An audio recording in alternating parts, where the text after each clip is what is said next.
Welcome everybody to my YouTube channel, Celtic Druid Temple of Beliefs, not to be confused with Celtic Druid Temple of Ireland.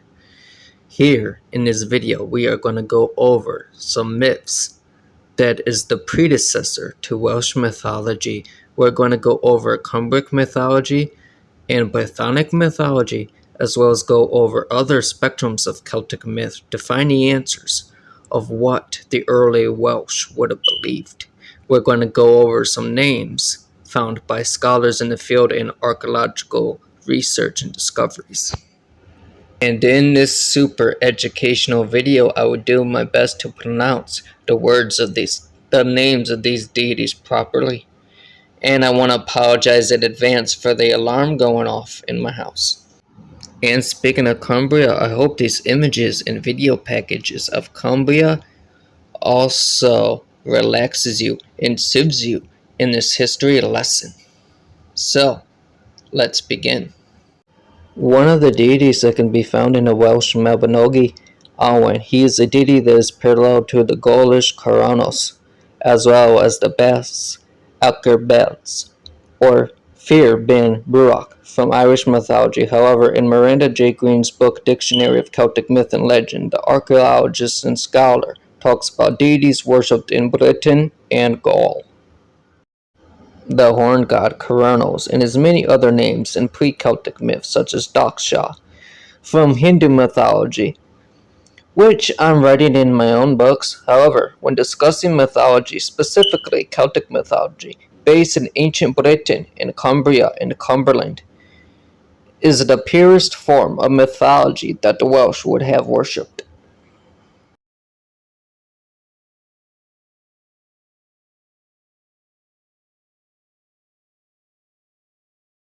The history lesson here that comes to the mythology is that the Welsh came from a Cumbrian people from ancient Britain that were pushed into the region of Wales today. The specific name for the horned deity parallel is named Sterckx.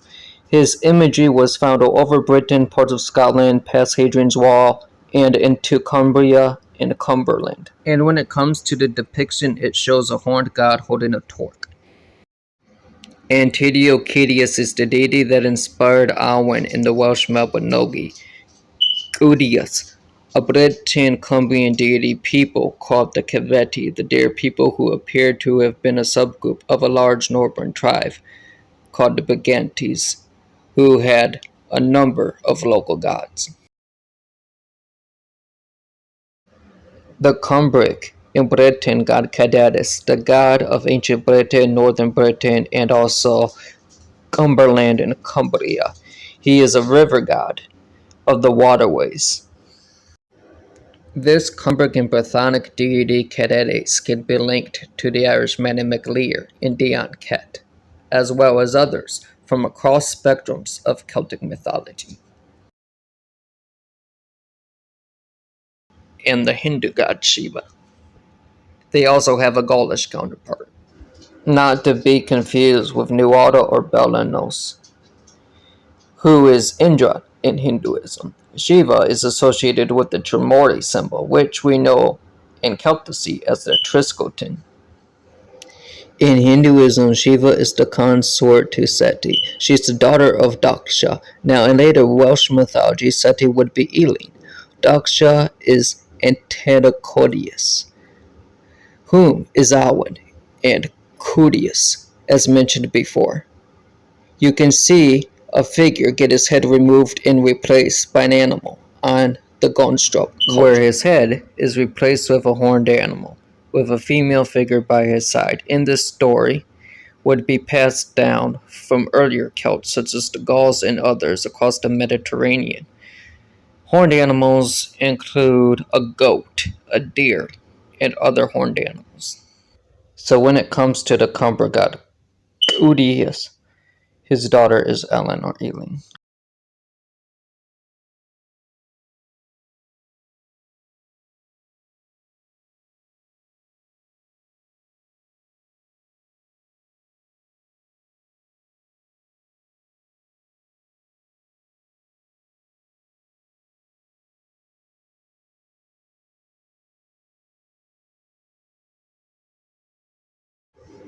Belladicarius is a war god found in Cumberland, Westmoreland, and Carlisle, Scotland. He is linked to Beldanos. He can also be associated and connected to Bandu of Iberian mythology, as well as the Irish Bell and the Welsh Nod in the Welsh Belly, and the Gaulish god Beldanos. And in Irish mythology, he would also be called Nuada, and in Hinduism, it would be Indra. And this is only a short list of the scholarly work taken. Oxford University, as well as the Celtic gods of the Iberian Peninsula. Author is Juan Carlos Olivares Pendrado, and Hindu texts, Miranda J. Green, and James Mackillop, and many others. And Castellonius is associated with healing, fire springs, grains, though in Hindu myth his parallel would be Agniloka, is the son of Eti. In Irish mythology to Hindu mythology, Eti, the wife of Keshepa, is Ethnu, which makes Lu the son of the Dadka in Irish mythology, as well as the parallels you can find in Portugal, Spain, and Gaulish mythology. The Dadka, also known as Don in later myth, these are the different spelling variations of the word Don, or name Don, I should say, from Irish mythology to Welsh mythology in the medieval period. So the name placement would vary. The Celtic father god is based on Keshepa and Greek god Zeus and Roman goddess Pater. You can find this myth in Irish mythology as well as Hindu mythology and as well as Basque mythology, with the name variants Dadka, Keshepa, and Shugar, as well as a little bit of Gaulish mythology that you could read about when it came to the Romans. However, when speaking about the Bello di Gallico, when it came to the Romans and Des Pater, in Irish mythology the Dadka had slayed a monster known as the Mata, and Keshepa has also slain a monster. You can also see a similar variation where a folk hero, a Finn McCool, ends up killing a dragon-like creature, which Finn McCool is just Irish mythology. He doesn't have a parallel anywhere, so that would actually be Nuada.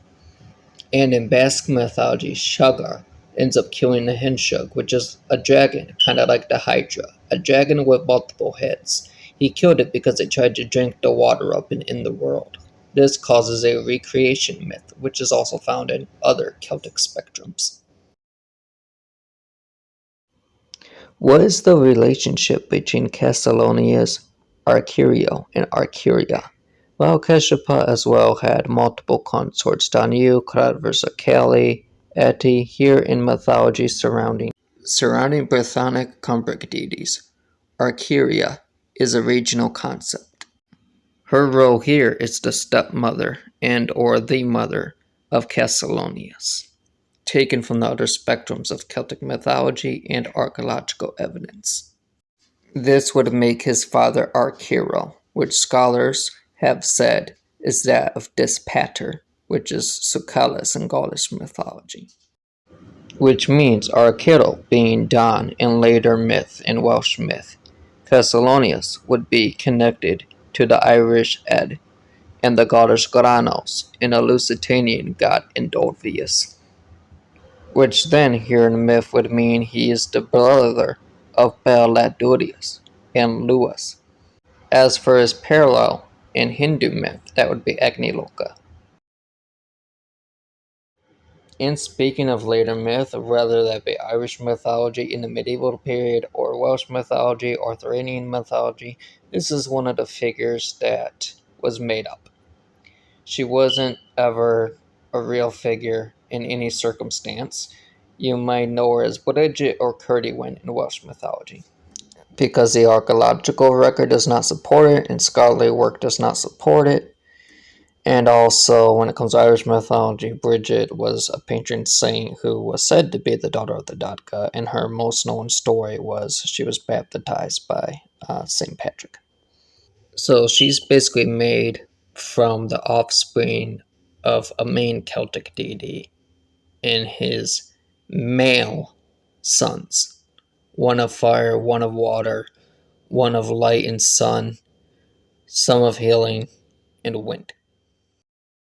And this is Lu with various spellings: L-U-G, L-A-U with Basque mythology. Lu in Irish mythology is L-U-G-H. Lewis in Gaulish mythology, as well as Brythonic mythology, Cumbrian mythology, Lusitanian mythology, mythology surrounding Hispania.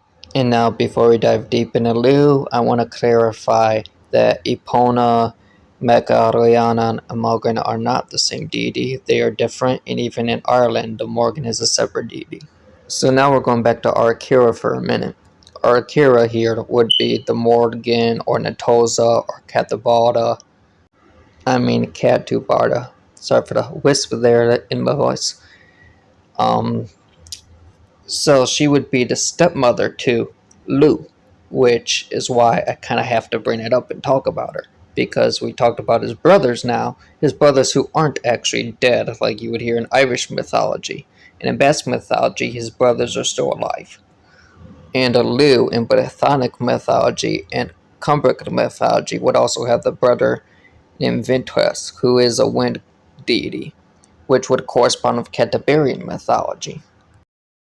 And when it comes to talking about Lu, we also have to talk about his wife, Epona. Epona was worshipped in Iberia, Portugal, Gaul, Britain, Cumberland, Scotland, and other places. And if we put all the spectrums of Celtic myth into one, what we have here is they are in the same family tree, but it would be through marriage. So they're not the same deity, and they aren't sisters. So in Irish mythology, for example, the Morgan would be the mother-in-law to Mecca. The same concept would happen here in Cumbric mythology. Or depending if you use the Welsh names from the later periods, such as Rhiannon and Morgana.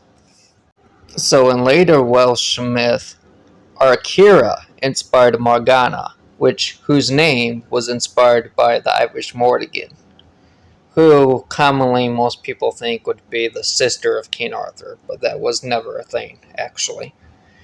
And then Epona, you guessed it, would be Rhiannon.